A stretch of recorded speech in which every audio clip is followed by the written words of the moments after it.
Some companies don't even have their strategy correct. Oh yeah, yeah, I don't that's know. true. Oh, what's Yeah, this? Okay. yeah, that's true. That's true. Because you some companies you cannot blame them for not having Yes. strategies. There are a lot of things that's happening, especially when you're in the IT world, Yes. there are a lot of things that's changing. Right. And sometimes before we're doing a strategic planning for 5 years, 10 years. But now you can't do that because the things that you want to do 5 years from now may not be relevant after a year or even after Right. 6 months. So you have to revisit every now and then. That's why their strategies keep on on changing.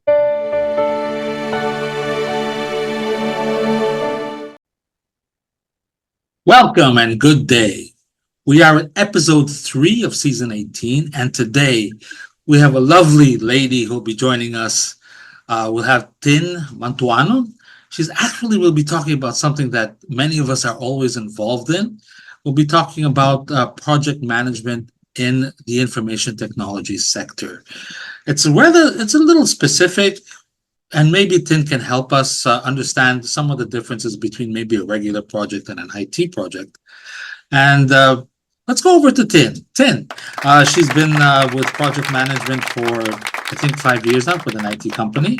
But other than that, Tin, can you tell us more about maybe how you got involved with project management and your story behind this?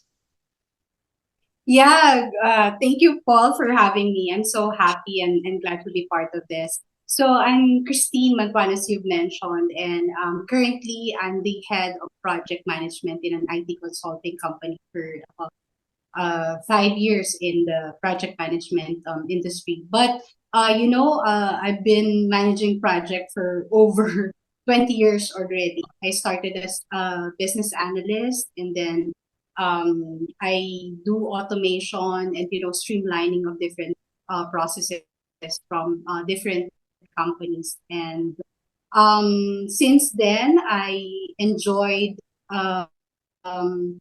doing an analysis of an organization and finding the specific pain points and helping them find the relevant solution. And that's where project management is all about. We become transformative leaders in helping the organization. So the project management tools are just our guide to make our activity successful, but at the end of the day, it's our strategies that really help the organization deliver the good solution and make every project management activity successful.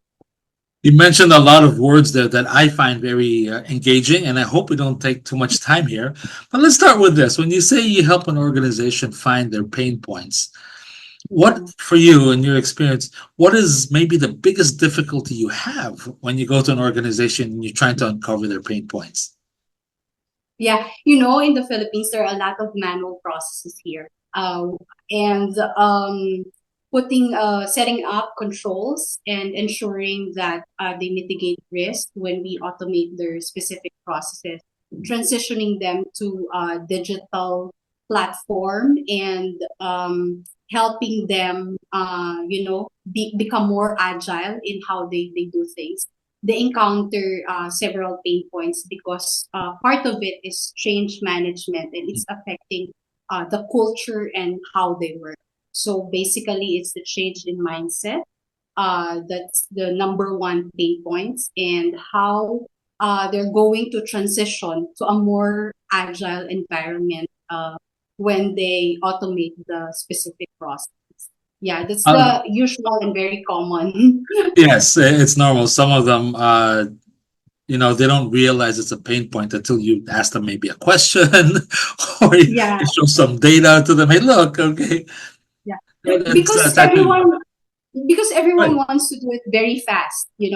Everyone, I want this thing to be done tomorrow. But the thing is, there are a lot of blockers. Like they don't have a source of truth. They have different sources. Data is everywhere. So they cannot organize the data in such a way that they can work very efficient so that they can deliver what needs to be done in a very efficient and very fast. Um, yeah, so You and know, changing the way they're doing yes, things, that's even the more common. difficult. Yeah, You know, yeah, yeah. I'll mention something I think most everybody's familiar with. Everybody has their own Excel table done the way they like. Yeah, yeah. It's the Excel mindset. Actually, it's the Excel mindset. Like when you wake up in the morning and you have Excel in front of you, you have this row and column, and you're transitioning to a new vision Right, dashboard. right. Sometimes it's overwhelming to do. The one that there's a little particular about that. The one that really bothered me the most was there's some data that's best presented horizontally, others are best presented, vertically. But this one Yeah, person insists on doing it the other way. Just no. and you have to transform the data, and you Yeah, have to transform the data so that it will present a more uh, visual right. storyboard. Now, before we actually start talking about project management, for those of our viewers who are not into project management or really have studied it deeply, there are certain technical terms that we will mention, which I hope won't confuse you. Well, let's start with one that Christine mentioned, which is mitigate. Now, usually the word that goes next to it is a contingency, but they're very different in projects. Can you tell me what the difference is between the two? Yeah. So mitigation is when a particular risk was identified. We, identify what are the mitigating activities so that before we, encounter the specific risk, we are able to plan ahead on what specific action we're going to do. But for the contingencies, we're doing it way beyond. We're doing the activity way beyond the particular risk have arrived. So in terms of cost, Mhm. we've already, put a certain cost for the contingent or put a contingency fund so that we are able to um, address a specific challenges when something happened for a specific activity Okay, so or for a maybe specific maybe a way to just wrap it all together. Contingency is something you spend when something happens or if something happens. The mitigation, you do everything to make sure that it doesn't happen. Okay. yeah, Uh, yeah, yeah, okay. yeah. Anyway, but let's go straight into project management, and then this is a joke. Okay. What is the first thing you do for all projects? The very first thing. Planning, yeah, planning. No, Planning. no, no, no. And this is a joke, huh? My favorite joke when I talk about project. Yeah. The first thing you do is determine who the scapegoat will be. Oh. Oh, that made you Yeah, laugh that's too. true. Okay. That's true. That's true. That's true. Because there are a lot of, when things going wrong, Yeah, Yeah. yeah. But But when it comes to project management, can you just take us briefly through the phases that project management goes through? yeah. So the typical, the typical high level activity or milestone is that you plan and then you create the specific timeline for the activities after you plan. And then during your project activity, you get the requirements, you design, you build, you test, and then you train and before you deploy it to production. That's the high level activity for when you are developing software in the IT industry. Right. So I Right. just make it very simple, but Oh, the no. activities under each milestones, there's a lot of things happening. Yeah, actually, what you're doing there is you're breaking it down to the most simple, maybe a task or work that has to be done. Yeah. That's you have to break it down like that. But looking at that, if you look at projects, again, this might be skipping around a little bit. Have you ever worked with SAP? Yeah, we have so many, integration activity Right. with SAP, And there always, e-procurement right, and things like right. that. Yeah. And there always seems to be a problem with the training. And they have like different navigation skill when they're using Yeah, SAP, and then we yeah, will transition them to a new system. But right. the data that we can get from SAP system is very powerful to Yes, create a dashboard and report that is very useful to the executive committee. right. They are very, especially if you can develop a real time data Mhm. from SAP. That's really a very good integration activity or Right. integration project. So when you go through all these steps, what are mostly, let's take a bank, for example. Mhm. Okay, let's say they're implementing let's say they want to go paperless. Mhm. That's a very Yeah, big yeah, big yeah, thing, yeah, yeah, right? But it yeah. looks like you've worked with some of these. Now, when you look at a situation like that, what are some of the biggest hurdles or obstructions, difficulties you have while implementing the project?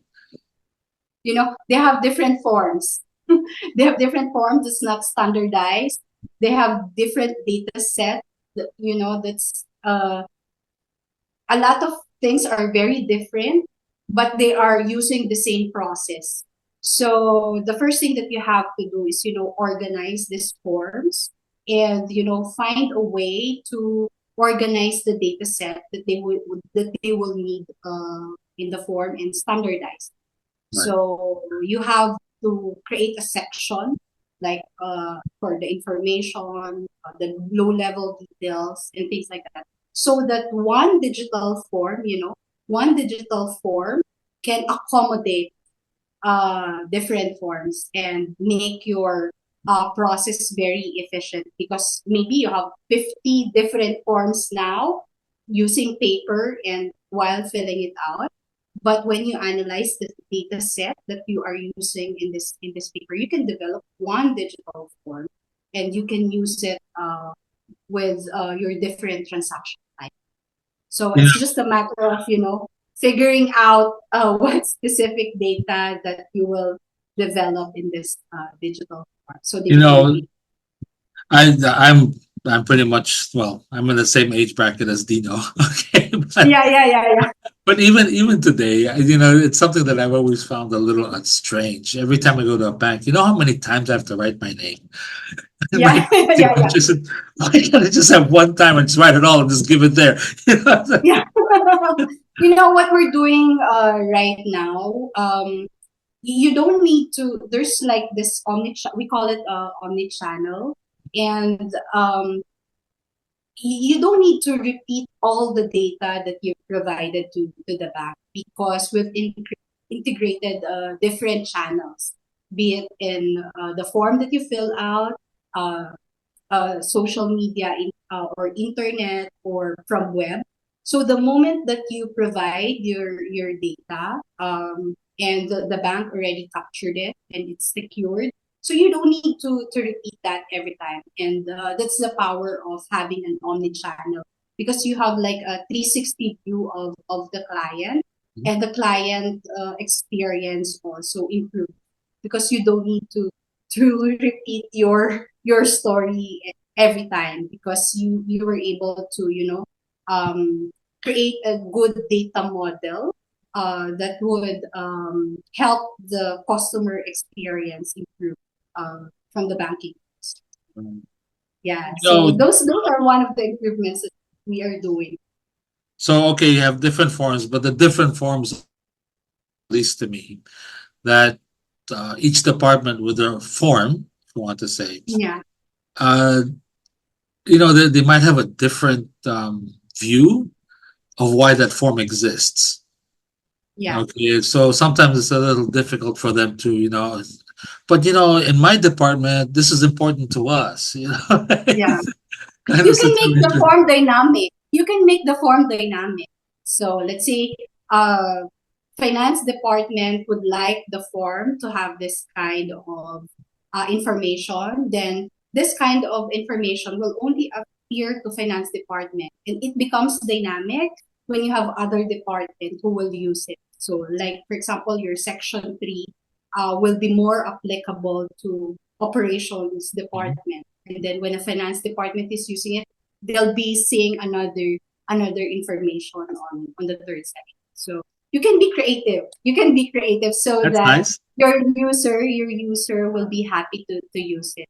The goal is to address their pain point and not to, make their life more complicated. So yeah, yeah. So I'm sure. there are a lot of things that you can do to help the users in transform in helping them to become digital and less of paperless. One of the first things I realized that when you want to do this paper to paperless, okay, Yeah. some companies think all you have to do is just put the form online and you're okay. Yeah, yeah, I said, that's true. "Oh, That's true. okay." Yeah, that's true. That's true. But Yeah, right from a project, at least in this case, in this example, from a project management point of view, how come you can't do that? Just put the form online and then you're okay. yeah. But you just don't transition um a, a specific process to another process and you say that's it. You always have to think, because project management is not just monitoring the task and ensuring that it's delivered. Project management is more of situational approach in every requirements that is presented to you. So it's not just a matter of transitioning the paper to online. You have to think of the experience of the user before you make any changes. So project management is more of being adaptive and uh, being very very sensitive to the need of the user. So it's not putting timeline, monitoring it, and Right. uh, so it's beyond that. Project management is beyond that. It's adding value to the organization. Okay, that's an excellent point. You can't just put the form online and you're good to go because Yeah, yeah, yeah, no, yeah, that really doesn't change anything. But yeah, it might make it paperless, but it doesn't change anyway in terms of the processes and things like that. So now that we've got that as one of the main pain points, are there any others that you encounter while maybe even managing a project or? yeah. Stakeholder management is also difficult sometimes because there are a lot of personalities involved, and the pressure to deliver a successful project is really, so the expectation that you have to manage is sometimes very difficult, especially if they have a lot of requirements. So the scope creep, the risk of having a scope creep is also a number one pain point when you're doing project management. But what's important is that as project manager, you know how to design a roadmap to the user so that, let's say, for example, they have this vision that this is the things that they want to do. So you have to make sure and evaluate that based on the timeline that we have right now, this is the things that we can accommodate. But you have to create a roadmap so that you know when a specific requirement that is not part of the scope to be incorporated in the project. So you have to be also think beyond the scope of your project, and you make sure that your design is always scalable so that the foundation of your build can easily develop and enhance and Hmm. additional requirements. So yeah, so that's how you address any scope creep. It's a matter of communicating with the stakeholders that this is your proposal and this is how we should approach it based on your recommendation. And most of the stakeholders are very fair, and they also would understand why you're also giving priority to the success of the project and focus on the main scope of the project. Well, when I talk about the or at least the participants I work with, I tell them, look, your project might be 4 years delayed from the initial date, end date. I said, but if everything was approved, Yeah. scope, the date, you're on time. Don't worry about it. Okay. Yeah, yeah, yeah, yeah, yeah. So You know, it's, communication is also sometimes very important. Well, communication is very important in any project management, but also can if it's not if the requirements is not communicated well, so you can have so many adjustments and waste uh, towards the end of your project. So imagine if you have a client from US and their customer is from Europe and your developers are from India. So yeah. imagine how you need to develop a good communication platform to considering the time zone. So it's very important how assess all these things so that you can organize and make the communication very um, efficient, very Mhm. effective to everyone who's involved, especially if they've been they're located to different time zone and location.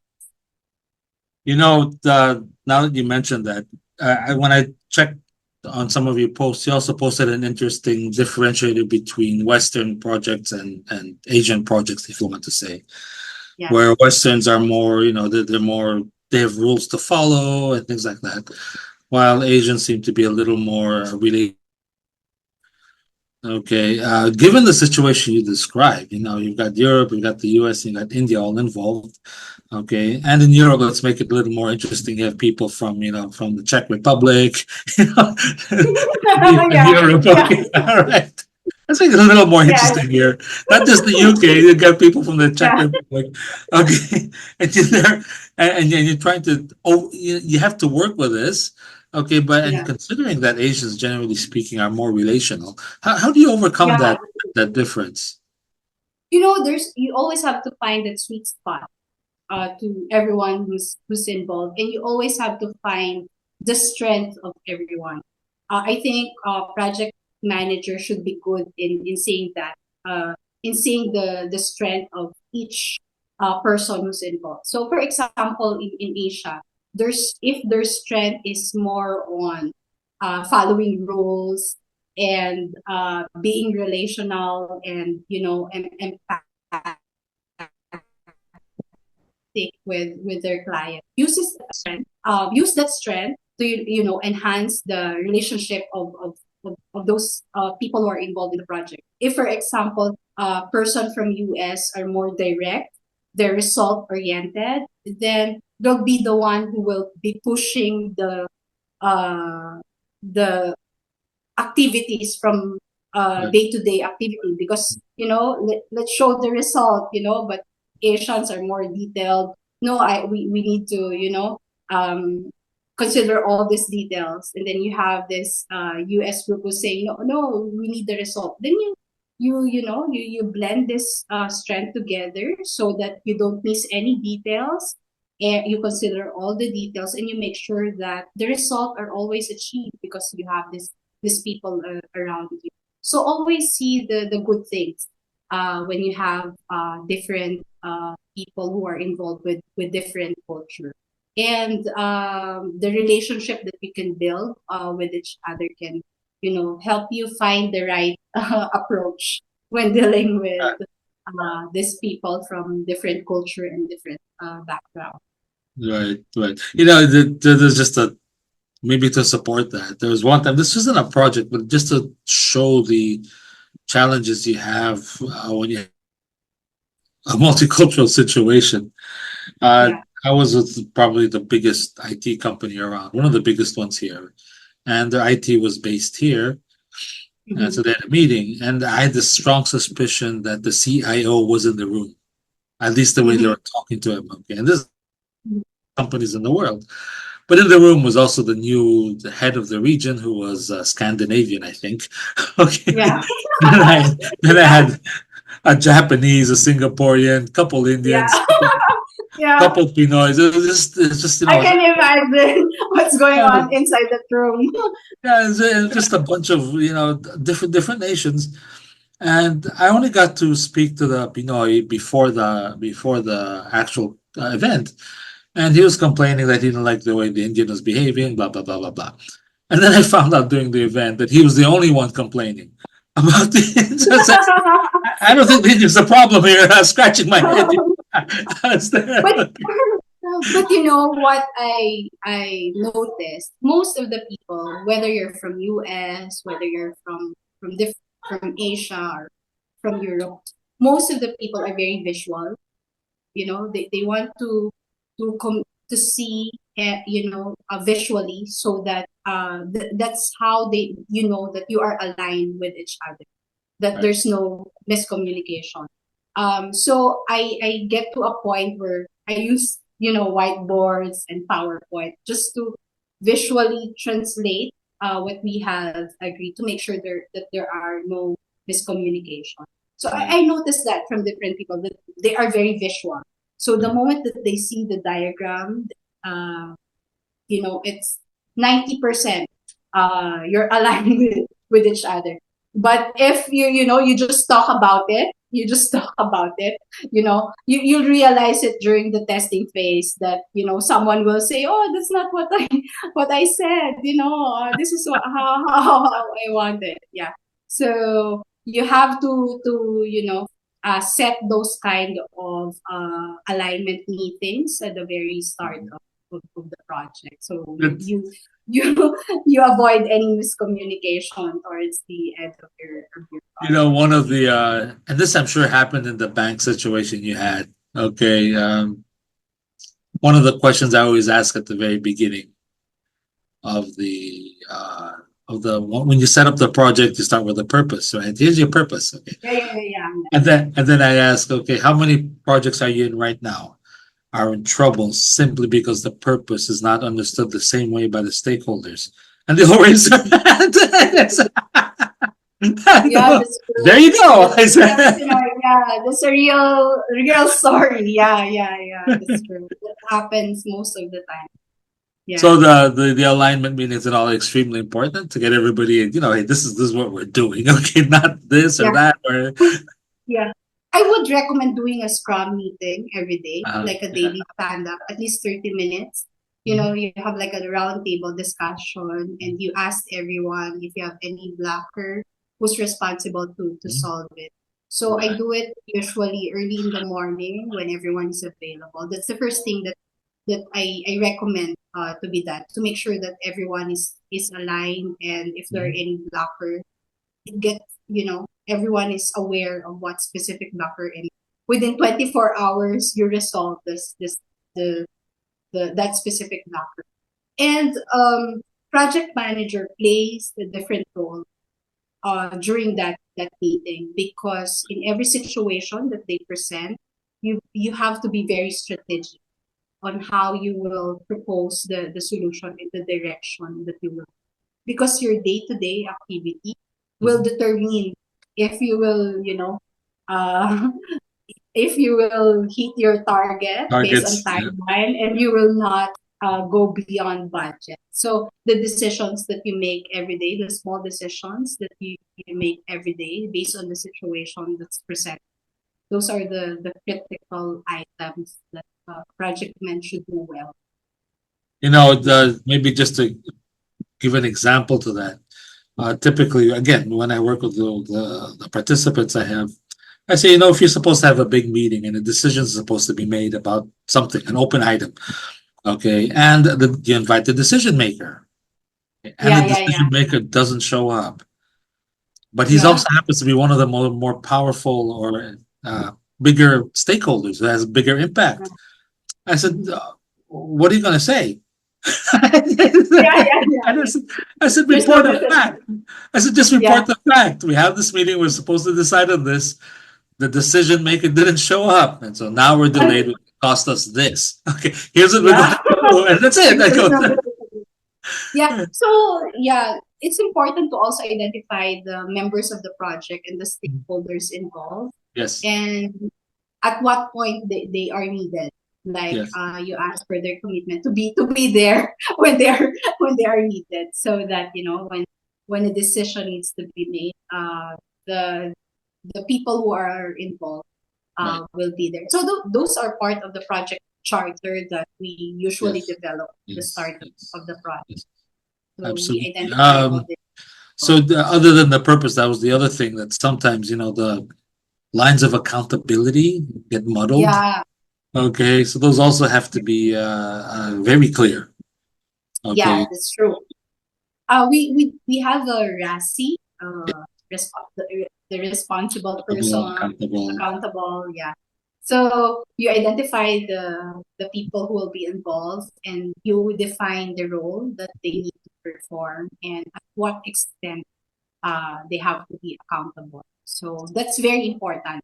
That's part of the success matrix that we usually highlight at the start of the project. And also just important, you have to maintain it because sometimes people change. Oh, Christine was reassigned, or oh, Paul was Yeah, reassigned. yeah. Who's the Oh, replacement? yeah. Okay. Yeah, that's true. Knowledge transfer is very, I think they should develop a very good process when it comes to knowledge transfer and in storing the data that you are using in the project. Because nowadays, people are moving very fast from one organization to another, or one project to another project. So if you are not able to maintain a good repository of all the documentation, you will keep on starting the project from the beginning when there's a new one that's Right. that's Right. coming in. So sometimes a good meeting is important to discuss about the project, but sometimes it would also help to record a specific maybe a demo of the functionality, or an understanding of how the process will be delivered. Mhm. When you record these things and it becomes easily accessible to the next person, you don't need to repeat on explaining the process and having another meeting again. So you have to organize those kind of materials very well. It's a good thing that you highlight that the transition is really affecting every Oh, project yes. management activity. Yeah, Actually, it got worse over time. Because when I started training it, yes, it was there, but it wasn't so bad. But then yeah, the later ones, I said, what happened? He moved. He went to another project. Or was he reassigned? I said, oh, gosh. yeah. And project managers should very quick to adjust and grasp all this information. So the moment that you assign to a new project, whether it's happening at the start, in the middle, or towards the end, you have to be very quick in understanding what's happening. What happened, what needs to be delivered, and so that you can drive the project and make sure that there's continuity to all the activities You that know, submitted. documentation is something many people don't like, but Yeah, that's true. That's very true. it's really a necessity. There was one group I was working with, not an IT group, and usually reports. There's three kinds. There's the one you Mhm. send to the stakeholder. There's the one you send down to your team, and the one coming up to you. Yeah, Okay, yeah, yeah, and they all supposed to have certain information. So I yeah, reviewed them. I said, "Okay, guys, do you know the reports?" Yes, sir. They go, "Okay, what's this? What's this? Well, what's going up?" Oh, very good.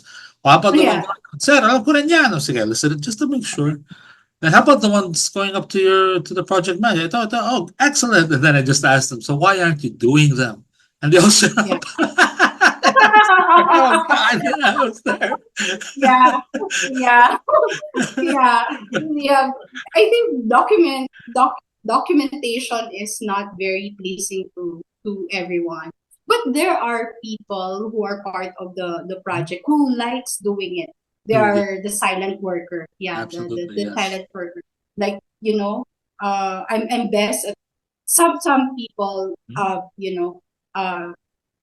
uh, is telling the project managers that this is their line of expertise, you know, documenting, I just want to, document and just tell me what I need to document, and I'll do it for everyone.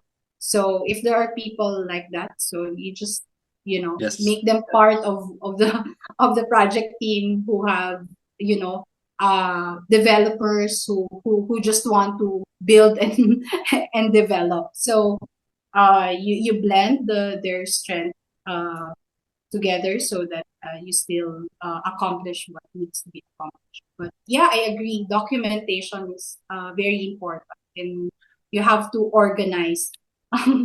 every document per milestone and per project. Yeah, yeah, yeah.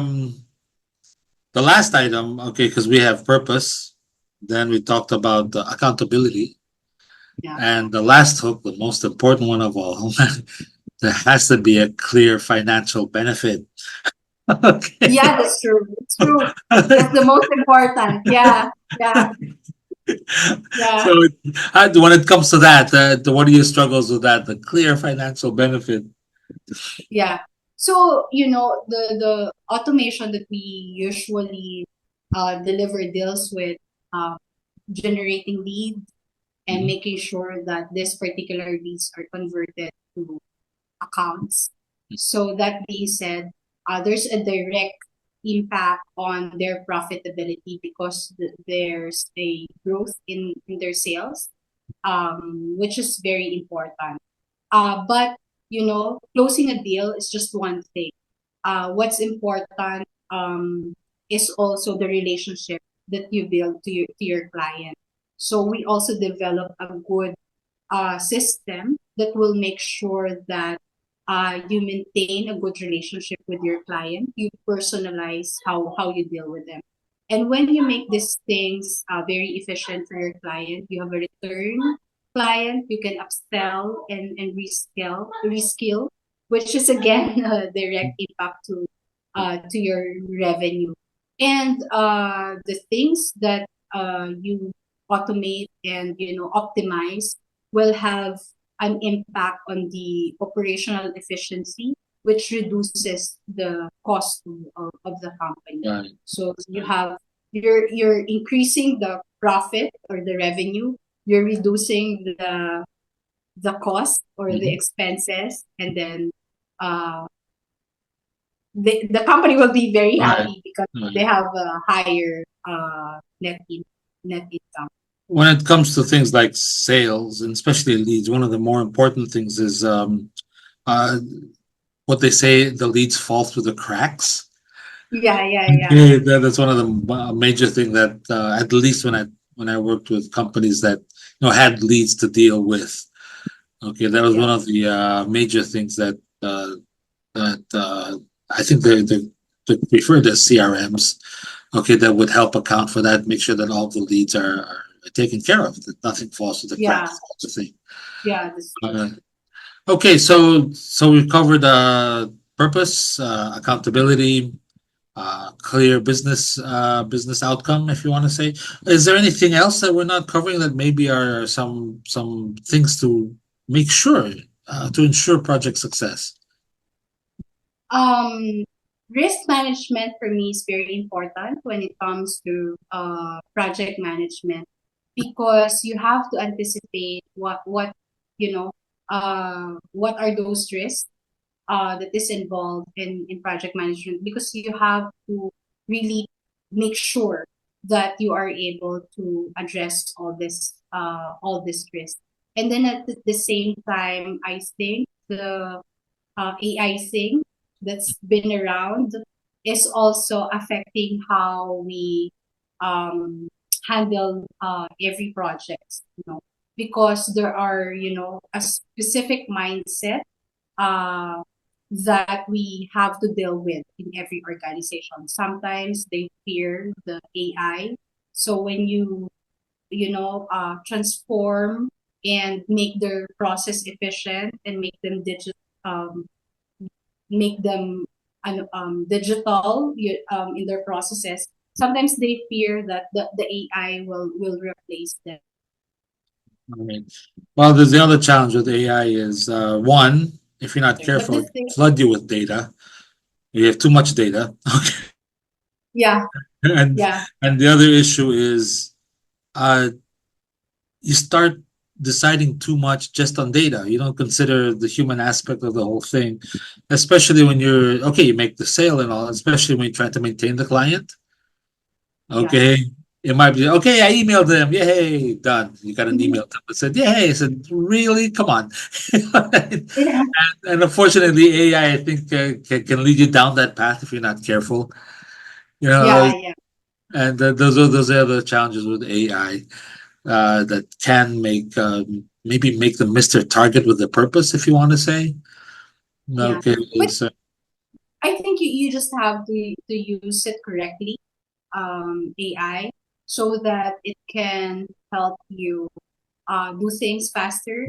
But you don't need to rely on AI so much in a sense that you are already losing yourself and you fully, you know, um, give it to AI, do it, you have to be better because AI is there to help you make things faster. But the way you articulate things, the way you analyze every situation, your experience should still be there.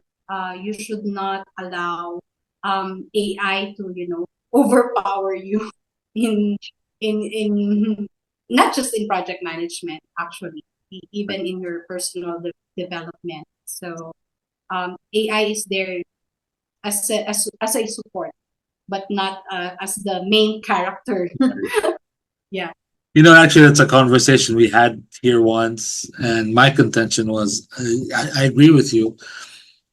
The challenge is that we're lazy. Our brains are lazy, so yeah, it's easy to fall into that trap. Not knowing it, you think you're in charge, right? But then next thing you yeah. know, and the example I have is I don't know if you've ever had to work with HR systems. Have you? Not I did, but not so much. It's more of uh, employee record and Right. making the internal process more efficient when it Okay. comes to Right.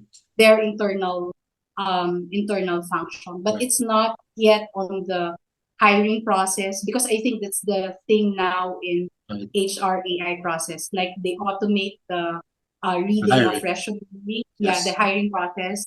They will read the resume and they will tell you who are the best fit Right. candidate, and they will even the way you answer, there should be like a a format so that Yes. AI during the interview system, Yep. so that the AI can capture the best fit client. So if you are not within this Parameter. format, Yeah. yeah, parameter, yeah.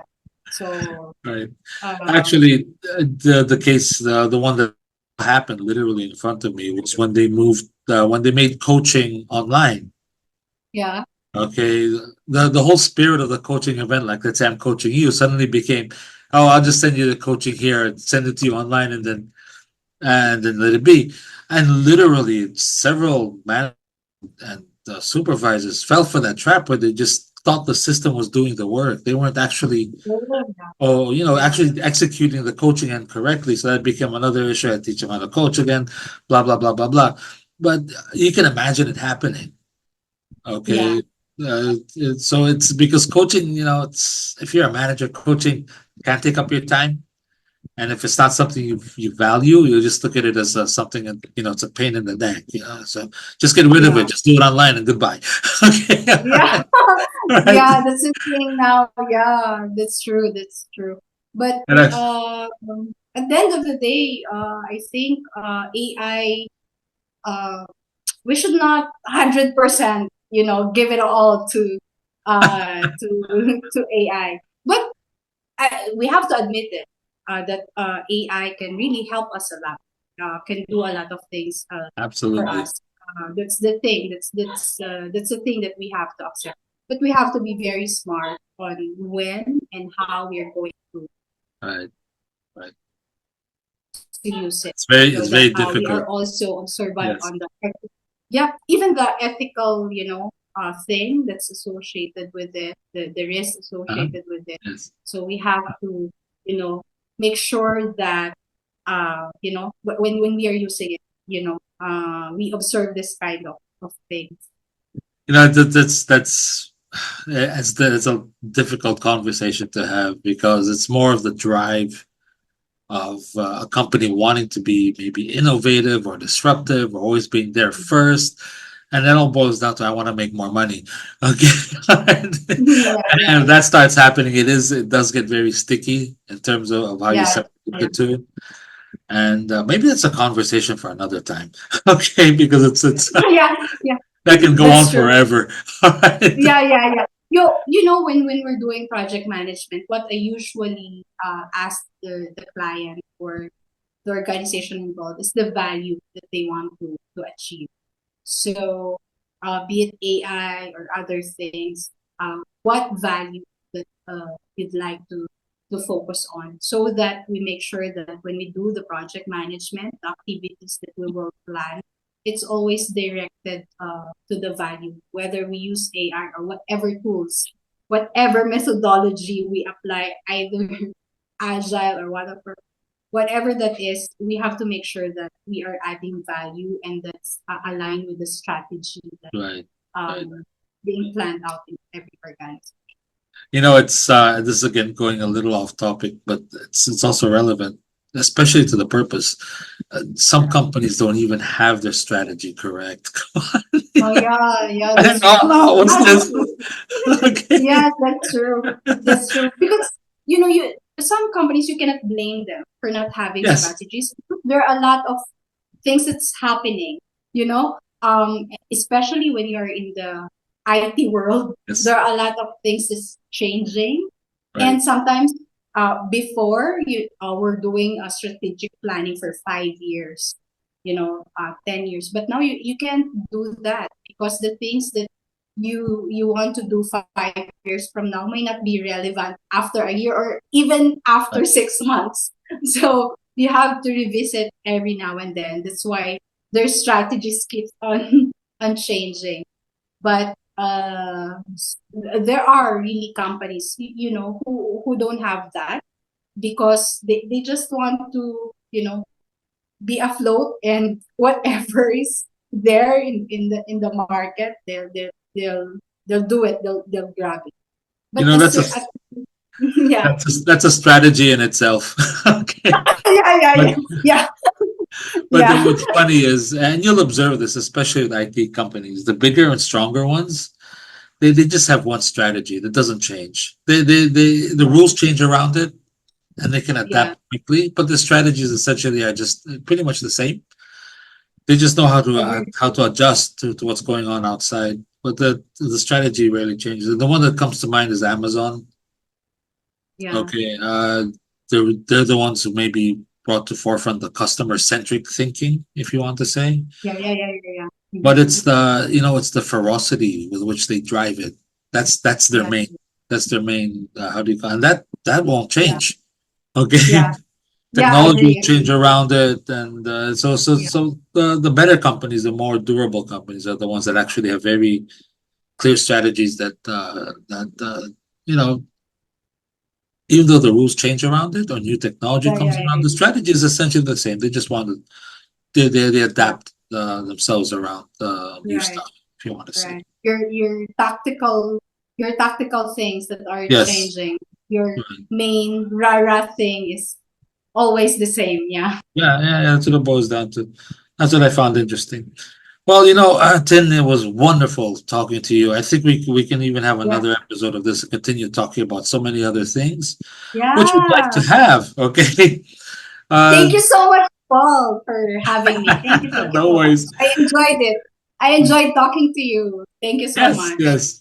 And before we go, maybe you'd like to tell our viewers where they can find you, If there is anything, maybe an advocacy that you want them to join or follow or support, please do so now. Yeah, so I've been active lately in my social media account in Facebook, and where I, post project management um, activities, even in my TikTok account. So I sometimes post something about project management. So my goal is to one day have my own company, but for now I'm still helping those who have their own company.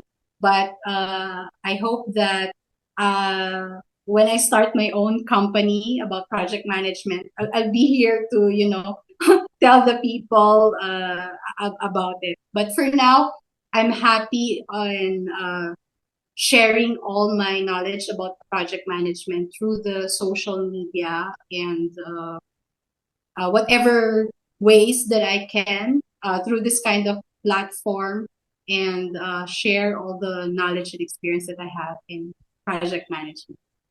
Well, So Christine, yes, they can go reach ahead. out to me. Yeah, they can reach Yes. out to me anytime. Yeah, Okay. We can find you on Messenger. LinkedIn, on Facebook, either. Yeah, so just search my name. It's Christine Mantuano.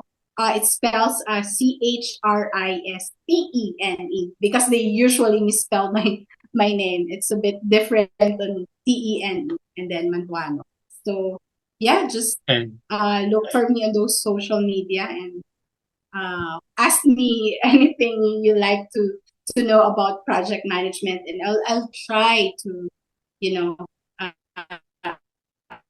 answer to the best way that I can. we have to be. I'm extremely grateful I spoke to you today, or we hosted you today.